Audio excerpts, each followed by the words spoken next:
We're going to do some equivalent fractions with Norman. Alright, we have discussed equivalent fractions and you were all pros, so this is going to be a quick recap, because when we start to simplify fractions, we have to recognize that we're still making equivalent fractions, we're just making it in the most reduced form. Alright, so let's have a look at 4/6. A lot of you know that to create any equivalent fractions, I need to divide the numerator and the denominator, or multiply the numerator and the denominator by the exact same number. So for example, I could go 4/6 multiplying the numerator and the denominator by 2 to make 4 times 2 is 8, 6 times 2 is 12, 8/12ths. And what that looks like in a picture is it's splitting each of these sixths to make them into 12ths, and you will see that 4/6 is still the same as 8/12. So by using pictures, I know that I'm still creating a fraction that is worth the same, because if we make equivalent fractions with groups of friends when we're sharing a pizza and they're not actually equivalent, people aren't going to get the same amount, and that's just not fair. So when we're doing equivalent fractions, we want to make sure that it's always fair and it's always worth the same amount.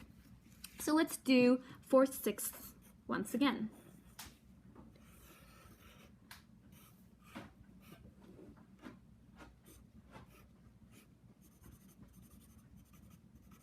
All right. I can also choose to divide my numerator and denominator, because look at this. 2 fits perfectly into both of them. So what I've actually done here is I've reduced my fraction. So here we made it larger, but both of these are in fact equivalent to 4/6. So what this picture would look like, it would be being lazy. And instead of making it into sixths, I can make it into thirds and say, look at that. 4/6 is the exact same worth as 2/3 because they are equivalent fractions. So for equivalent fractions, you can multiply or you can divide by any number that you like, just to make sure that you are multiplying the numerator and the denominator by the same number. Otherwise, it will not be equivalent. Let's have a look at this one. So, with 1/4,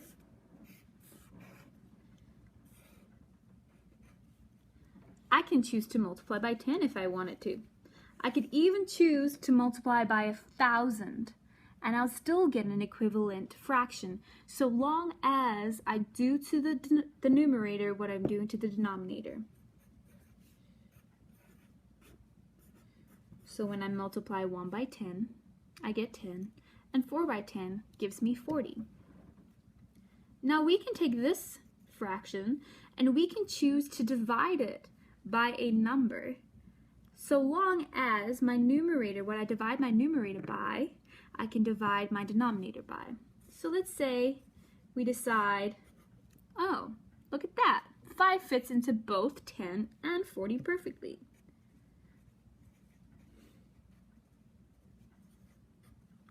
And what do I end up getting?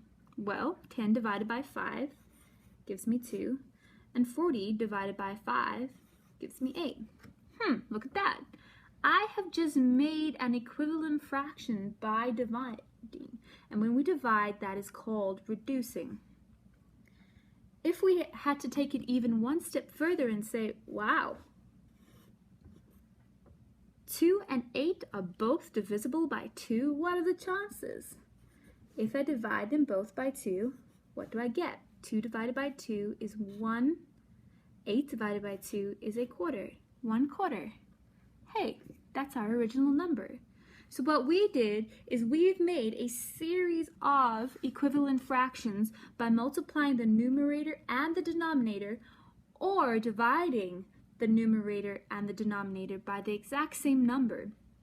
And eventually, because we multiplied and divided enough times, we got back to our original number.